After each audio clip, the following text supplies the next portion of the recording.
Hey, it's Clay Trader. This will be a video chart on ticker symbol DOLV. We will take a look at the 30-minute time frame.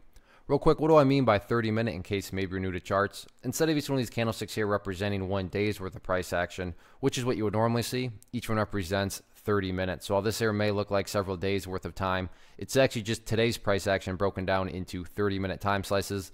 I like to this time frame. I think does a good job of telling the quote-unquote story of the price, and then makes mapping out where levels of support and resistance a bit easier to see. I did this analysis on Friday, so that's where the green line annotation is coming from. But on that note, that'll be our first update, and this update is just based on a foundational principle in charting, which states when levels of support are broken and closed below, they tend to act as resistance. So for those of you that did watch the video from Friday, hopefully you remember me talking about 0.048 as support, but price broke below it there, and then a classic example of being broken and then support turning into resistance. Price bounced back up there, and that's exactly where it got rejected from before it headed back down. So on any sort of bounce, 0.048 definitely going to be that initial resistance that needs to be broken.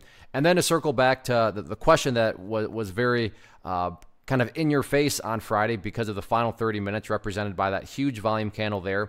And then the hammer candle was, what's going on with this? Is this the start of something bigger? Are the bulls about to come roaring out of the gates? And they started solid in the first 30 minutes, but after that, the bears took right back over, and now the price is sitting down at new lows. So whatever happened on Friday, as it stands right now, at least, didn't really mean anything for the bulls.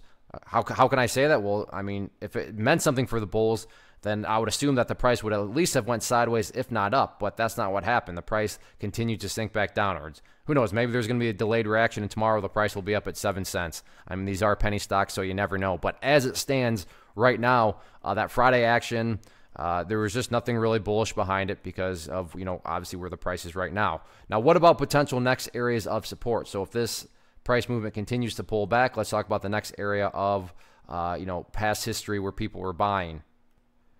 And for that, I'm not sure of the value, but I'm not sure if it bounced off it today. Yeah, almost directly, right about 0.037. Not sure if it hit it directly or not today, but very close. So 0.037, right around there is where it bounced today. You go back through the history of the chart, and that's where the price bounced last time. Now, the interesting thing here is last time I was down here, it went on an epic bounce. Now, I wish the market was easy and I could say, well, because it made an epic bounce last time it was down at 0.037, it's guaranteed to do an epic bounce here. I'm not saying that at all. Would I be shocked to see some sort of bounce? No, I wouldn't be shocked, but you can't sit here and say that a bounce is guaranteed to happen if only the market was that easy. But point here, 0.037 has some history on the chart, so we'll see if it can provide some support or not going forward.